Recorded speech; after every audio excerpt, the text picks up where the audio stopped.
So 1.5 patch for Cyberpunk 2077 finally released, and we get a bunch of patches and additional content. But with that additional content comes a lot of additional fences, walls, and barriers. But have no fear, because this is Deconstructing the Game, and I'll be showing you all the areas I've covered in the past, showing you how to get there, and any changes in those patch notes that we haven't seen before. Let's get to it.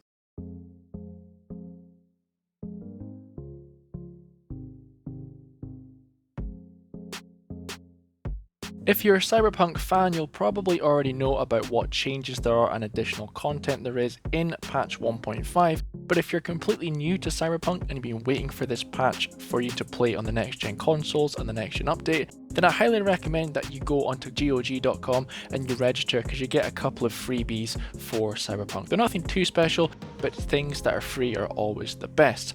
I'm not going to go into too much detail about what patch 1.5 brings to the table in relation to system improvements and how it runs, but what I will go into detail about is the physical locations that they've added into Cyberpunk and the locations you've spoken about in the past, and we've speculated on if DLC will ever go there.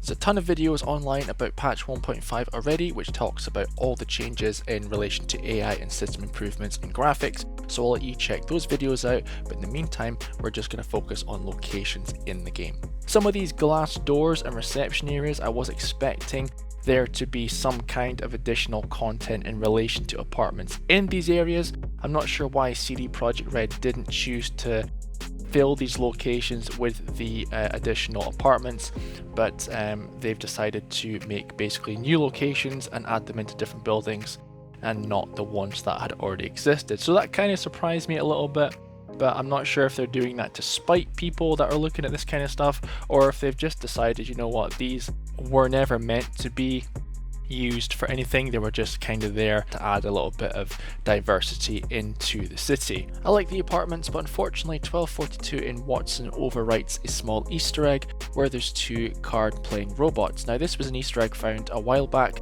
but you had to have a body skill of 20 to unlock it. There's plenty of apartments in this motel section, so I'm not sure why they decided to overwrite it, but I do like how the stash for V looks very much like the Xbox One X limited edition for Cyberpunk.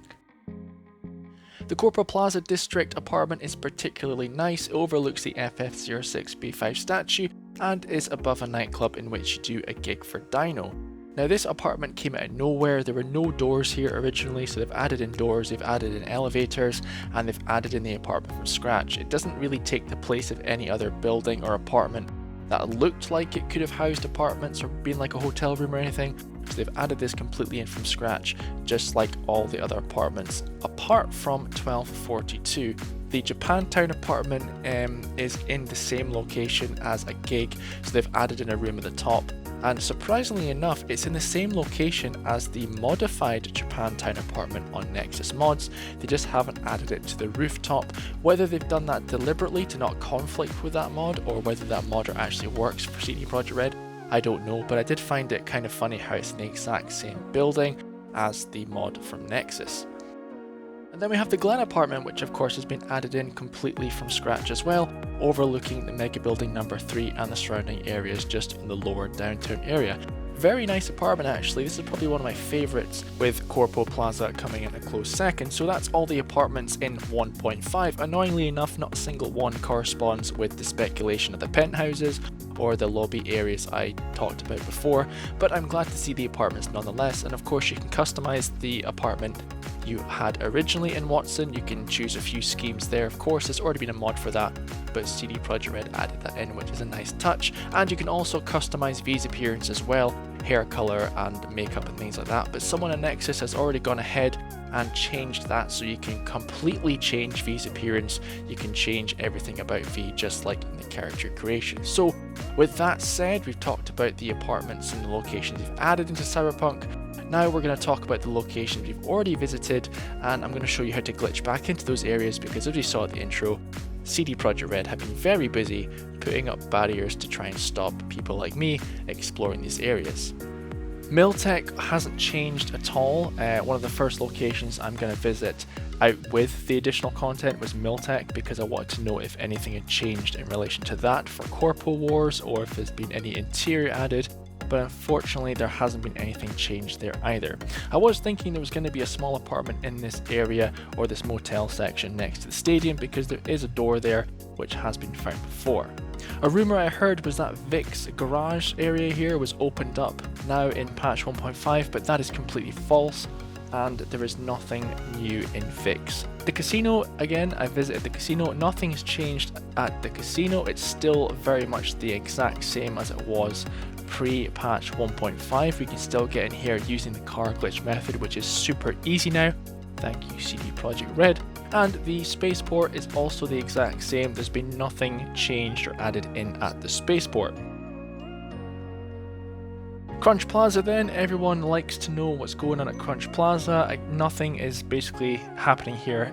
It's not changed, it's still a crime scene, still completely inaccessible unless you use the glitch that I showed you in patch 1.3. But moving on then, CD Projekt Red have attempted to block us explorers in Night City by adding these barriers. And this is not the only barrier, there's quite a few, so let's cause some havoc.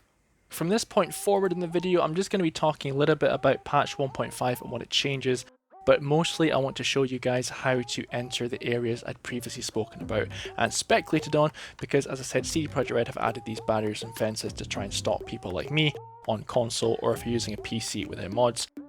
I don't know why they've added these things, because if you're using mods you can use no clip and free fly and things like that, but it's very strange. I'm not sure if they're directly telling us, look, there's nothing here, stop looking, stop expecting things to be here because there's nothing going to be here, or if they're genuinely wanting to block these areas off because they're going to be adding things in the future. I'm very much on the fence about it, no pun intended, but yeah, I'm not quite sure what their game is with the whole resource situation and adding these barriers. We're going to go to the stadium just now, but after the stadium I'm going to show you how to basically daisy chain these glitches together to get to other locations. Like I found the shooting range in the console version, which I wasn't able to get to before. All the shooting ranges are very much still in the game, so I'm surprised that the fact they've not utilized them, the fact that a lot of people know that they're here now. I don't know why they haven't utilized the shooting ranges in patch 1.5, but we can get to one, just have a look around. And it's just showing you guys how to do it and proving to you that these locations still exist and you can actually get to them on console. You don't need any specific mods to do so.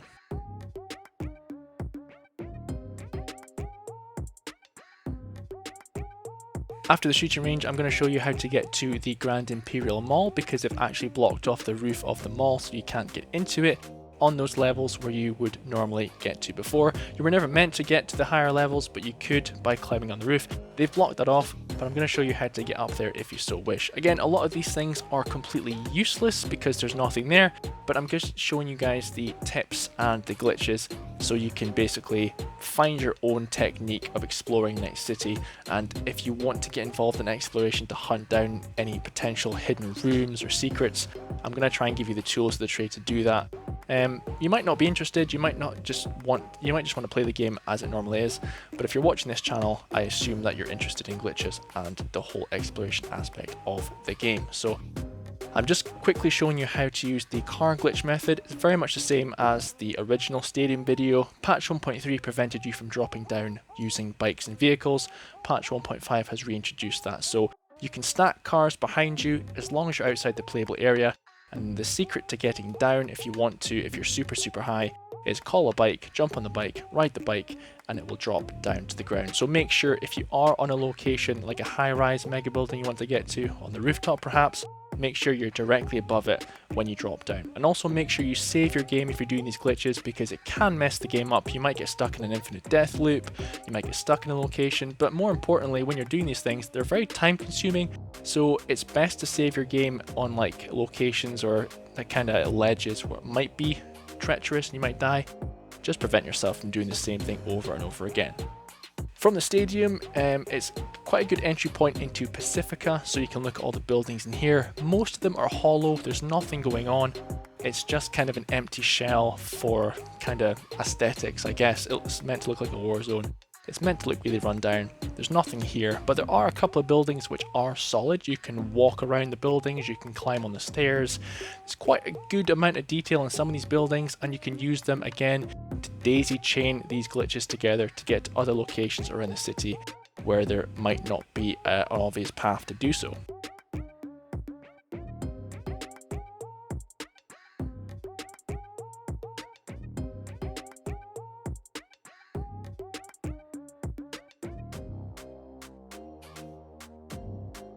One thing I did notice with patch 1.5 is they have completely removed the ability to make the map three-dimensional. So if you're playing the game and you press start, you're looking at the map, you used to be able to click a button and it used to make the map three-dimensional. They've completely erased that functionality now, so whatever they were planning for, I don't know, verticality for the map GPS-wise has completely gone out the window. And I've also heard that they are not planning on bringing the tram or the train to Night City at all. Period. There's a website that's been on the game for a while that says the NCAR metro station is under construction.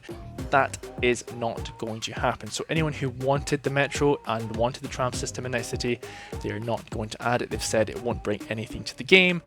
I disagree, but that's their creative decision. So I think that is the final word on that. We're not getting a metro station for Cyberpunk. Here you can see me just dropping into the shooting gallery here in Pacifica. This is one of the shooting galleries I did not cover in the original shooting gallery video. It's one of the things I forgot to enter or add in, but you can get into it in console and you can get into the shooting range itself and kind of have a look around. But please save your game, because once you get in the shooting range, you are stuck. You can't get out. So please save your game, don't get stuck.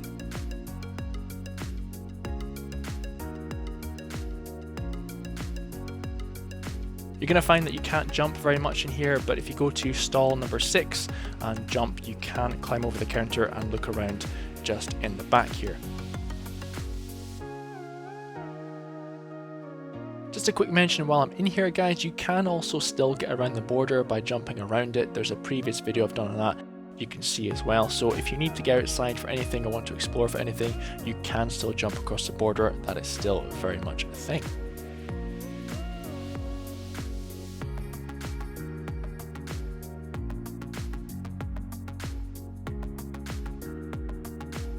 Tried shooting the targets, but nothing happened. I was hoping it was going to enable some kind of shooting mission, but nothing happened. Moving on to the Grand Imperial Mall as promised, the previous glitch method involved you climbing to the roof and sneaking in this tiny gap here. Now, it used to work on both sides, but they have completely patched that. But have no fear, because there's a workaround. If you want to get up to the top levels of the mall just to have a look around and explore, all you have to do is follow the simple method of climbing up the stairs, climbing up the boxes onto this little pillar, and then follow the side of the, I'm not sure what you want to call it, alcove, all the way around until you get to the sale sign, which is kind of hanging over a little bit. And it's as easy as that. I tried climbing on that pillar there, just above on the right hand side, but it's just a little bit out of reach and you can't grab onto it. So the sale sign is the way to go, and just like that, you have access to the entire mall. Again, there's nothing to see here. It's completely empty space, unused. Potentially CD Projekt Red blocked this off for exactly that reason, or maybe they just don't want people going into these areas because it shows there's massive holes in the map and you can see different things you're not really supposed to. There's also a roof that's invisible as well, stopping you from climbing up onto that very top section.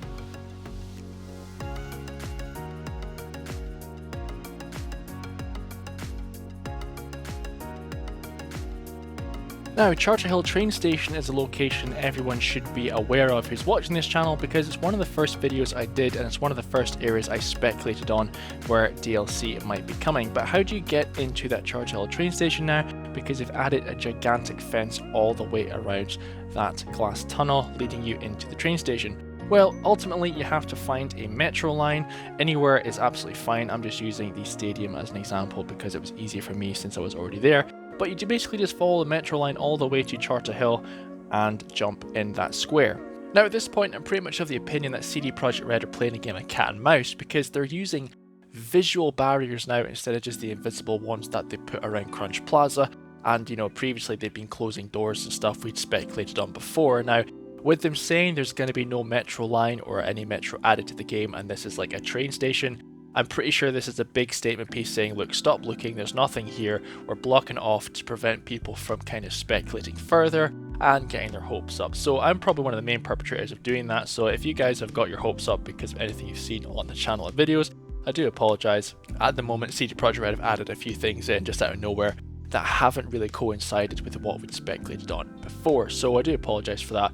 But it is fun for me nonetheless to look and explore and deliver these videos to you guys, and I do always say speculation, so you never know, there might be something that we found that is going to come to fruition in the future, but I do find it rather hilarious, and I did absolutely laugh out loud when I saw the amount of physical fences and barriers that were placed in areas we had spoken specifically about before. So yeah, rather funny, rather amusing, and I'm not going to stop exploring. I will never stop exploring in this game. And it's a real shame because I believe Charter Hill would have been a prime spot for an apartment or like a penthouse suite. We've seen those areas before that look really nice and detailed. There's assets in those areas that could have quite easily used. I don't know why they didn't, it's a real shame. There's a couple of stores in Charter Hill that have full interiors that aren't used. Another example of things they have and they're not using, like the shooting range. It's a real shame, but you never know what direction CD Projekt Red might go next for downloadable content and things like that. So keep your fingers crossed and we'll see what happens. Again, I am very surprised they didn't utilise the apartment suite you get towards the end of the game, or even the one above that, which is completely empty. There's been no changes here so far, but you never know, you might eventually get to see Max Tac taking off from the AV pads, as this keypad is still glowing and it still shows its NCPD, so you never know, there might be a Max Tac DLC coming in the near future. As you can probably tell by watching the video by now, patch 1.5 has significantly improved the graphical options for next gen consoles. However, I would not recommend using ray tracing on the next gen consoles because 30 frames per second just looks terrible. That's all I'm going to say about the graphics and the system improvements because I think Ryan wants to make a dedicated video on exactly that. And I just want to reiterate that all the locations that I've been to are all speculative, so the casino, the spaceport, all the places that we've been to and glitched into may or may not come in DLC patches. They may just be for aesthetics, they may just be there to look like the city is filled. Pacifica, for example, is a large chunk of area people are basically saying it's just wasted space, but again, you just don't know what the future holds for Cyberpunk, and I'm going to continue doing these speculative videos and exploring. Hopefully you guys don't get your hopes up too much. I just want to reiterate that it is speculation, and I'm just going to show you the things I find within the game rather than data mining, because I find it way more enjoyable to do this, and at least then you can see things and you can kind of get a grasp of what CD Projekt Red might have been thinking at the time of development of the game. I hope you've enjoyed the video, guys. I hope you found it informative, and I hope you enjoy playing Cyberpunk 2077 on the new patch. Thank you to all the Deconstructing the Game community on Discord and the channel subscribers and followers, and thank you to the Patreon supporters Bitter, Michael and John. My name's Mike, you've been watching Deconstructing the Game, and as always, I'll catch you later.